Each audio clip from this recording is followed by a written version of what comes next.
नमस्कार, जय हिंद। बात करेंगे ताहिर हुसैन की। जैसे जैसे कलई खुलती जा रही है, जैसे जैसे उसकी हिस्ट्री खुलती जा रही है, कहाँ से आया, कैसे दिल्ली में उसने इतना बड़ा साम्राज्य बनाया। आपने उसकी बिल्डिंग देखी होगी, कितने माले की बिल्डिंग है, और दिल्ली में उस बिल्डिंग की कॉस्ट समझिए आप कितनी होगी, करोड़ों में होगी।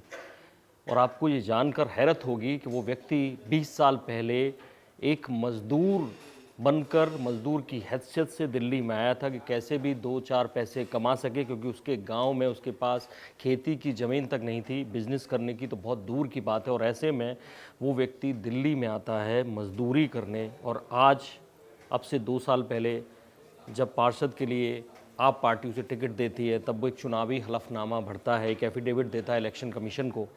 और उसमें वो लिखता है, एक नंबर में जो उसने अपनी कमाई बताई, उसने अपनी संपत्ति बताई, लगभग लगभग 18 करोड़। और वो भी तब जब उसने अपने घर की वैल्यू लगानी थी, उसको जीरो दिखाया। उस चुनावी हलफनामे में अगर आप देखेंगे कैसे उसने ये बताया है कि 6 बैंक अकाउंट हैं जिसमें उसके खाते हैं, एक में उसकी बीवी का खाता है। और वो सालाना कमाई बता रहा है 2015-16 की। उसकी अपनी कमाई उस चुनावी हलफनामे में अगर आप देखेंगे तो 29,41,000 है, और उसकी बीवी की कमाई 14 लाख से ऊपर है। ये करीब 43-44 लाख होते हैं। और ऐसे में आप सोच के चलिए, एक मज़दूर आता है, वो आज 4 लाख रुपए महीने एक नंबर की कमाई दिखा रहा है। मैं एक नंबर की इसलिए बोल रहा हूँ कि जब आपको बाकी चीज़ों की जो उसने कीमत बताई है उसे जानकर आप हैरत में पड़ जाएंगे। आप वो हलफनामा देखिए, हलफनामे में वो अपने मोबाइल की कॉस्ट बता रहा है 1100 रुपये, फ्रिज की कीमत बता रहा है 1900 रुपये लगभग, और टीवी की कीमत बता रहा है 2800 रुपये। आप सोचिए बाकी सब में क्या किया होगा उसने। एक रेजिडेंशियल बिल्डिंग अपने नाम पे बता रहा है जिस पे उसने 65 लाख की परचेज़ दिखाई है, लेकिन जब वो बिल्डिंग बन के तैयार हो गई होगी, 180 गज की उसे लिख रहा है। आपने वो बिल्डिंग देखी होगी जिसकी छत पर पेट्रोल बम पाए गए थे, जिसका वीडियो वायरल हुआ, जिसमें तमाम पत्थर पाए गए। ये शायद उसी बिल्डिंग की बात हो रही है जिसके पास बने नाले में अंकित शर्मा IB ऑफिसर की लाश मिली, और भी कई लोगों की लाश वहाँ पर मिली है।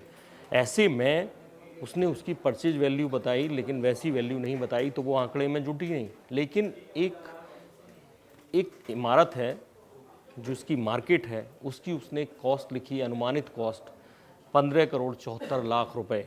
यानी जो बड़ी संपत्ति उसकी यही है। एक फैक्ट्री सील कर दी सरकार ने, पुलिस ने, दिल्ली की ने। तो ऐसे में ये आप सोचिए कि एक व्यक्ति जो अमरोहा से आता है, अमरोहा पहले से ही NIA के निशाने पर है, अमरोहा से आता है, वहाँ के परौरा गांव से, एक भूमिहीन मजदूर का बेटा है, 5 भाई हैं उसके, जो कोई भी कुछ बड़ा काम नहीं करता।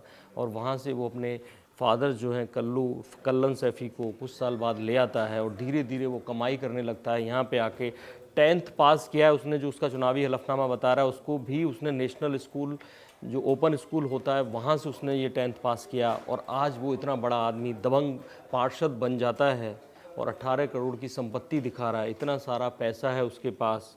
ये सब कैसे होता है, ये जांच में सामने आएगा, कैसे वो व्यक्ति इतना बड़ा बन गया। और ये हरकत, ये वीडियो सामने नहीं आता तो वो एक दिन आपकी सरकार में विधायक, फिर मंत्री होता। लेकिन अब जांच होगी, और जांच में तमाम बड़े खुलासे रहेंगे।